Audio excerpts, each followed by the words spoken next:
Sekarang ini ada soalan, siapa ahlus sunnah wal jamaah itu? Dan soalan ini penting. Mengapa penting, saudara? Karena dalam hadis-hadis Rasulullah SAW disampaikan, ya, di dalam hadis-hadis itu dikatakan orang Yahudi pecah menjadi 71 golongan atau 71 aliran. Lalu orang Kristen, orang Nasara pecah menjadi 72. Kemudian umat Islam lebih banyak lagi pecah menjadi 73 aliran. Ini umat Islam. Nah, dari 73 aliran umat Islam yang ada, siapa ahlus sunnah wal jamaah? Umat Islam ini kan 73.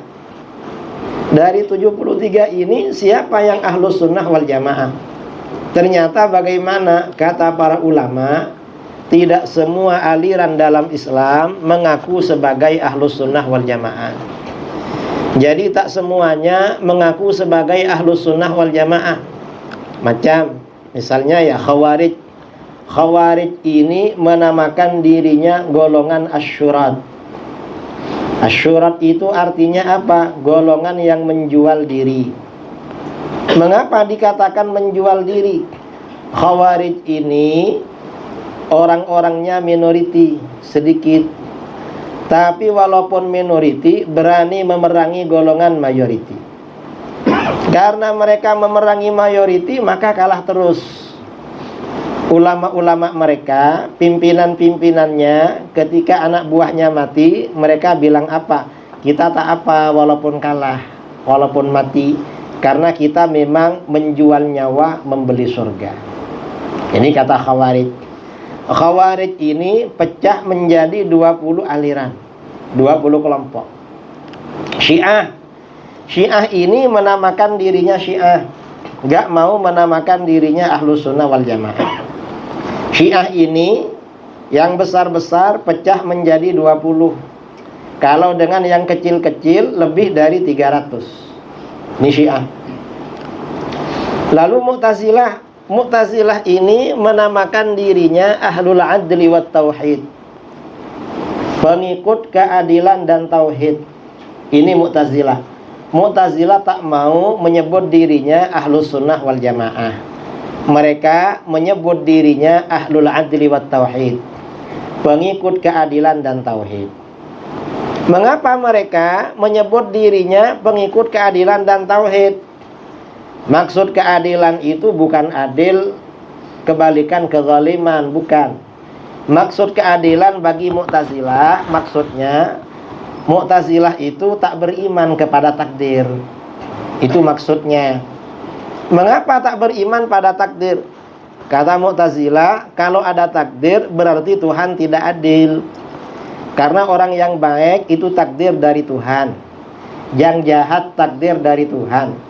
Sama-sama dari Tuhan, kenapa yang masuk surga yang baik, yang jahat tak masuk surga? Kan sama-sama dari Tuhan. Kalau macam itu Tuhan tak adil, kata mereka. Karenanya kata mereka takdir tak ada. Ini kata Mu'tazilah. Karenanya mereka menamakan diri pengikut keadilan. Lalu dikatakan pengikut tauhid. Mengapa mereka menamakan diri pengikut tauhid? Kata Mu'tazilah, orang yang tak ikut Mu'tazilah berarti syirik. Yang ikut Mu'tazilah berarti bertauhid. Ini kata Mu'tazilah. Jadi nama ini juga menyindir orang-orang di luar Ahlus Sunnah wal Jamaah. Mu'tazilah ini pecah menjadi 20 golongan. Mu'tazilah ini sekarang sudah tak ada. Tapi akidahnya itu diambil oleh golongan Syiah dan Hizbut Tahrir. Syiah, Hizbut Tahrir, Zaidiyah, Ibadiyah, itu semuanya ambil dari Mu'tazilah. Mengambil dari Mu'tazilah semua dalam bidang akidah. Nah, ini Khawarij 20, Syiah 20, Mu'tazilah 20. Berarti dah ada 60 tak mengaku Ahlus Sunnah wal Jamaah. Sekarang tinggal 13. Yang 11 ini kelompok kecil-kecil, tak ada jamaahnya. Ya ada tapi dikit. Nah, Soalannya, kalau tidak semua aliran dalam Islam mengaku sebagai Ahlus Sunnah wal Jamaah, lalu siapa yang mengaku sebagai Ahlus Sunnah wal Jamaah? Dalam perjalanan sejarah, hanya dua golongan yang mengaku sebagai Ahlus Sunnah wal Jamaah. Siapa? Yang pertama, golongan mayoriti kaum muslimin, jumhurul muslimin yang mengikuti mazhab Asy'ariyah Maturidiyah. Asy'ariyah ini mengikuti mazhabnya Imam Abul Hasan Al-Asy'ari. Maturidiyah mengikuti mazhabnya Imam Abu Mansur Al-Maturidi. Jadi ini golongan mayoriti yang mengaku Ahlus Sunnah wal Jamaah. Satunya lagi siapa? Satunya lagi golongan minoriti, kelompok minoriti yang mengikuti laluan pemikiran Syekh Ibnu Taimiyah, yang dewasa ini dikenal dengan nama Wahabi dan Salafi. Jadi ini juga mengaku Ahlus Sunnah wal Jamaah. Karenanya kalau saudara jumpa kajian di masjid, atau di YouTube, atau di Facebook, atau saudara lihat buku ya, di covernya bertajuk Ahlus Sunnah wal Jamaah, kalau itu bukan Wahabi berarti kita. Kalau bukan kita berarti Wahabi. Mengapa? Ya karena dua golongan ini yang sama-sama mengaku sebagai Ahlus Sunnah wal Jamaah. Dan antara Wahabi dengan kita ini banyak perbedaan. Dan perbezaannya radikal. Baik di dalam akidah, di dalam fiqh maupun di dalam tasawuf, banyak perbedaan. Nah, kalau terjadi perbedaan macam itu, biasanya terjadi pertarungan ideologi. Terjadi perdebatan secara akidah ideologi antara kita dengan Wahabi. Menurut kita Ahlus Sunnah wal Jamaah itu Asy'ariyah Maturidiyah. Wahabi bukan Ahlus Sunnah. Tapi apa? Wahabi ini Khawarij, Mujassimah dan Musyabbihah. Khawarij, Mujassimah, Musyabbihah dan Hasyawiyah atau Nabitah. Banyak namanya bagi mereka. Bukan Ahlus Sunnah. Wahabi juga cakap begitu. Kata Wahabi, Ahlus Sunnah ya Wahabi. Asy'ariyah Maturidiyah ini kata mereka dianggap golongan Jahmiyah, dianggap kuburiyun, penyembah kuburan, ya macam-macam lah. Jadi memang terjadi perdebatan, terjadi perebutan. Nah, dalam sebuah pertarungan atau perebutan sudah pasti ada pihak yang menang dan ada yang kalah. Soalannya, siapa pemenang dalam pertarungan perebutan ideologi tersebut? Kalau kita berdebat dengan Wahabi, yang menang siapa? Nah, ini ya realiti yang ada di mana-mana dalam pertarungan perdebatan ideologi antara jumhurul muslimin, mayoriti kaum muslimin Asy'ari Maturidi, melawan kelompok minoriti pengikut mazhab Ibnu Taimiyah atau Wahabi, selalu dimenangkan oleh golongan mayoriti. Jadi mayoriti ini selalu menang. Di Indonesia, di Malaysia, baru-baru ini sebagian asatidz Ahlus Sunnah ya debat dengan Wahabi di Perlis. Wahabinya kalah. Dan katanya nanti awal tahun mau debat lagi. Ya mungkin Wahabinya tak jadi itu, mundur. Dan kalau debat kalah lagi itu. Mengapa kalah? Karena kita Ahlus Sunnah wal Jamaah. Dan sabda Rasulullah SAW, wa yadullahi ma'al jamaah. Pertolongan Allah ini selalu bersama jamaah. Memang ditolong oleh Allah. Nah, mengapa Ahlus Sunnah wal Jamaah ini selalu menang? Ahlus Sunnah wal Jamaah selalu menang karena konsep-konsep ajaran mazhab Asy'ariyah Maturidiyah memiliki dalil-dalil yang kuat dari Al-Quran, Sunnah, dan dalil-dalil rasional, dalil-dalil akli. Kita ini dalilnya kuat dalam apa saja. Kuat. Mereka itu tak kuat. Karena mereka tak kuat, mereka selalu cakap kembali pada Quran dan Sunnah. Karena mereka tak kuat. Dan kembali pada Quran dan Sunnah itu hanya propaganda, tak sungguhan itu. Hanya bela diri aja.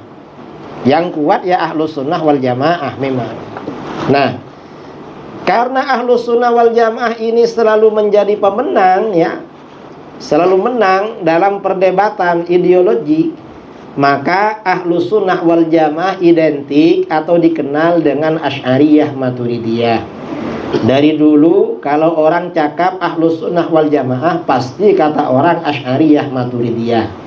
Kata Al-Imam As-Sayyid Murtadha Az-Zabidi dalam kitabnya Ithafus Sadah Al-Muttaqin Syarah Ihya Ulumuddin, beliau berkata, "Idza utliqa Ahlus Sunnah wal Jamaah fal muradu bihim al-Asy'ariyah wal Maturidiyah." Apabila Ahlus Sunnah wal Jamaah disebutkan, maka maksudnya adalah golongan Asy'ariyah Maturidiyah. Jadi kalau Ahlus Sunnah wal Jamaah disebutkan, ya Asy'ariyah Maturidiyah memang, bukan siapa. Sekarang ini soalan macam sekarang. Soalan macam sekarang. Gimana macam sekarang? Sekarang ini banyak soalan tentang dalil. Ini biasanya Ahlus Sunnah wal Jamaah kan dikenali atau identik dengan mazhab Asy'ari Maturidi. Soalannya, adakah dalil-dalil naqli Al-Quran dan hadis yang membuktikan bahwa golongan Asy'ari Maturidi adalah yang sebenar-benarnya Ahlus Sunnah wal Jamaah? Ini soalan masa sekarang. Tanya dalil. Kalau dulu tak perlu tanya. Mengapa? Karena Asy'ari Maturidi kata orang memang Ahlus Sunnah. Nah, sekarang ini karena Wahabi tanya, apa benar kamu Ahlus Sunnah wal Jamaah? Ya kita bentangkan masalah ini. Jelas ada dalilnya. Minta berapa dalilnya? Kata orang Jawa, jaluk piro. Apa jaluk piro itu? Minta berapa dalilnya? Karena banyak dalil kalau kita ini benar-benar Ahlus Sunnah wal Jamaah. Nah, sekarang kita akan berbicara dalil-dalil bahwa kita memang benar-benar Ahlus Sunnah wal Jamaah. Ini yang akan kita bicarakan. Kalau sekarang ini ya, ini adik-adik yang belajar di ma'had ini, di Al-Khairat, ini perlu tahu. Masyarakat sekarang ini soalannya lebih berat daripada orang dulu. Kalau jadi ustadz, jadi tuan guru masa lampau, masa dulu itu gampang, ringan. Orang biasanya kalau tanya, Pak Ustadz, ini hukumnya macam mana? Cukup dijawab ini wajib, ini sunnah, ini makruh. Ini kalau dulu. Kalau sekarang ini tak cukup. Orang tanya, Pak Ustadz, ini hukumnya macam mana? Ini hukumnya sunnah. Pasti dia bagi soalan lagi. Ada dalilnya Ustaz. Tanya dalil. Ya kalau namanya hukum pasti ada dalil. Mana ada hukum tak ada dalil? Ya ada lah. Nanti kalau dijawab ada, tanya lagi dia. Dalilnya Al-Quran apa hadis? Kalau dijawab Al-Quran, tanya lagi. Itu surat apa, ayat berapa? Tanya begitu. Kadang yang tanya ayat berapa, surat berapa, tak pandai baca Quran. Nggak bisa baca Quran. Saya pernah jumpa di Bali dulu, 2013. Saya bagi kuliah di masjid. Lalu saya bagi kuliah, kalau zikir dengan suara nyaring selepas sholat, itu gak apa-apa, gak bid'ah, bahkan sunnah. Kata Wahabi itu, Wahabi, Kiai, zikir nyaring selepas sholat itu hukumnya haram. Siapa yang mengharamkan? Saya tanya, yang mengharamkan siapa? Kata dia, surat Al-A'raf ayat 8. Macam mana suratnya? Ya pokoknya Al-A'raf ayat 8. Dia gak bisa baca, saudara. Cuma hafal Al-A'raf ayat 8. Nanti bilang, loh, kan ayat 9 suruh zikir nyaring. Dia tak tahu. Oh iya gitu. Gitu nanti omongannya itu. Karena tak tahu. Cuma ikut-ikutan lah. Orang-orang di luar Ahlus Sunnah pokoknya tahu nama surat dan nomor ayat itu. Dan kadang keliru itu. Itu mereka. Kalau nanti dijawab dalilnya hadis, ya, ini dalilnya hadis, pasti tanya lagi. Itu hadisnya Bukhari Muslim apa bukan? Kalau dijawab Bukhari Muslim, di Bukhari misalnya, tanya lagi, itu hadis Bukhari nomor berapa? Nah, siapa yang hafal nomor hadis sekarang kalau bukan laptop? Kan yang hafal cuma laptop sekarang ini karena lengkap di sini. Ini mereka agak bisa apa-apa.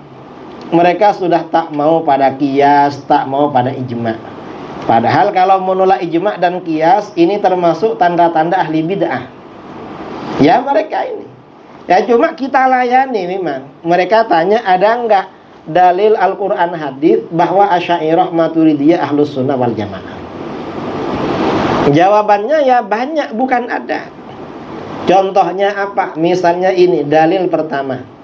Golongan Asy'ariyah Maturidiyah adalah golongan yang selalu berpegang teguh dengan konsep atau ajaran jamaah.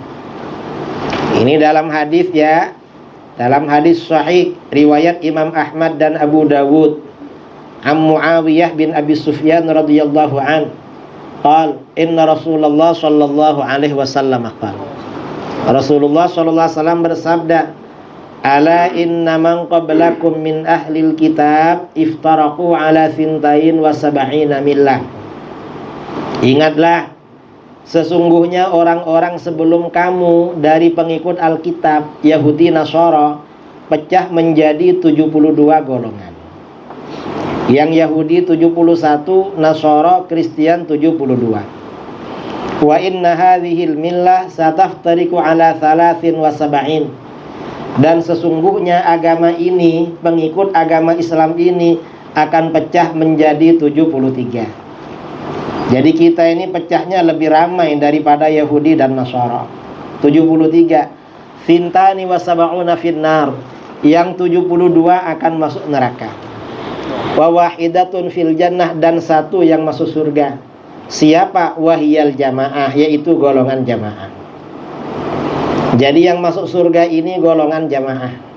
Nah, berdasarkan hadis ini, kalau ada pendapat berbeza-beza, para ulama, para ustadz, para tuan guru wajib bagi tahu umat. Apakah pendapat ini sesuai dengan yang satu golongan jamaah atau justru yang 72? Itu wajib. Mengapa? Agar umat Islam tak ikut pahaman yang 72 itu. Satu golongan yang selamat ini namanya apa? Satu golongan yang selamat ini namanya adalah al-jamaah, yaitu golongan al-jamaah. Hadis ini riwayat Imam Abu Dawud dan Imam Ahmad. Soalannya, apa makna jamaah di dalam hadis ini? Makna jamaah ya dalam hadis ini. Para ulama memberikan makna al-jamaah dalam hadis tersebut dengan beberapa makna. Pertama, memang disebut aliran al-jamaah. Ini alhamdulillah ya turun hujan. Lebat tak apa-apa, biar tak balik yang ikut sini. Sampai petang nanti biar tak kemana-mana. Kemudian yang kedua mengikuti ijma ulama. Jamaah artinya mengikuti ijma ulama. Yang ketiga, menjaga kebersamaan dan kerukunan. Dengan kawannya sendiri tak bertengkar. Yang keempat, merupakan golongan mayoriti kaum muslimin. Ini makna jamaah. Nah sekarang dari keempat makna ini, keempat arti ini kita pelajari satu persatu. Macam mana sebenarnya? Makna pertama, jamaah artinya disebut aliran al-jamaah. Nah, kita tengok di dalam kitab At-Tabsyiru Fiddin wa Tamyizul Firqatin Najiyah Anil Firaqil Halikin, karangan Imam Abil Mulaffar Al-Asfarayini. Beliau di situ berkata, wa minha ja'a fi riwayatin ukhra annahu sallallahu alaihi wasallam su'ila 'anil firqatin najiyah faqal al-jamaah. Dalam satu riwayat Nabi SAW pernah ditanya tentang golongan yang selamat. Lalu beliau menjawab, mereka adalah golongan jamaah. Yang selamat ini jamaah. Nah, macam mana jamaah? Kata Imam Abil Mulaffar, wa hadhihi sifatun mukhtassatun bina li'anna jami'al khassi wal 'am min ahlil firaq al-mukhtalifah yusammunahum ahlas sunnah wal jamaah. Nama jamaah ini, kata al-jamaah dalam hadis ini adalah sifat yang khas pada kami, yang khusus pada kami Asy'ariyah Maturidiyah. Mengapa khas pada kami? Karena semua orang yang alim dan yang awam dari berbagai golongan menamakan mereka dengan nama Ahlus Sunnah wal Jamaah. Jadi golongan kita Asy'ariyah Maturidiyah oleh semua kelompok memang disebut Ahlus Sunnah wal Jamaah. Dan baginda Nabi Shallallahu Alaihi Wasallam ketika ditanya tentang golongan selamat, baginda menjawab golongan jamaah. Berarti kita memang golongan jamaah, dan berarti kita memang golongan yang selamat. Dah sesuai dah. Kalau kita ini golongan yang selamat berdasarkan hadis ini. Lalu macam mana dengan golongan-golongan lain di luar Asy'ariyah Maturidiyah? Kata Imam Abil Muzaffar Al-Asfaraini dalam At-Tabsyiru fid Din, wa kaifa yatanawalu hadzal ismul khawarij wa hum la yarawnal jamaah war rawafid wa hum la yarawnal jamaah wal mu'tazilah wa hum la yarawna sihhatal ijma', wa kaifa taliqu bihim hadhihi sifah allati dzakaraha ar-rasul sallallahu alaihi wasallam. Kata beliau, nama jamaah tidak mungkin mencakup terhadap aliran Khawarij dan Syiah. Mengapa? Karena mereka tidak memiliki konsep jamaah. Mereka tak mau disebut jamaah, mereka juga tak punya konsep jamaah. Dan tidak pula terhadap aliran Mu'tazilah. Mengapa? Karena Mu'tazilah tidak mengakui otoriti dalil ijma', tak mengakui kehujjahan dalil ijma', kekuatan dalil ijma'. Kata mereka ijma' itu tak ada. Mereka tak percaya pada ijma'. Dan Mu'tazilah juga tak mau menyebut dirinya jamaah atau Ahlus Sunnah wal Jamaah. Berarti mereka memang bukan Ahlus Sunnah wal Jamaah. Jadi bukan. Assalamualaikum warahmatullahi wabarakatuh. Jamaah dimanapun berada, kenal dengan guru kita semua Al-Mukarram Ustadz Kiai Haji Muhammad Idrus Ramli, Singa Aswaja, Ahlus Sunnah wal Jamaah, mempertahankan akidah Asy'ari, fikih, Syafi'i, tasawuf, Sunni, Imam Abu Hamid Al-Ghazali. Beliau tidak bisa berkeliling Indonesia dengan segala keterbatasan usia, kesehatan, dan lain sebagainya. Alhamdulillah ada orang memberikan wakaf tanah di Kerumutan, Kabupaten Pelalawan, Provinsi Riau. Tanahnya Masya Allah luas. Saya sudah datang, saya ikut peletakan batu pertama. Mari kita support pembangunan pesantren Al-Hujjah yang dipimpin langsung oleh Ustadz Kiai Haji Muhammad Idrus Ramli. Kelasnya, asramanya, lokalnya, toiletnya, supaya anak-anak bisa belajar. Jangan sampai sesat, ikut aliran macam-macam. Nanti kita akan dituntut di hadapan Allah. Mari kita support melalui Bank Riau Kepri Syariah.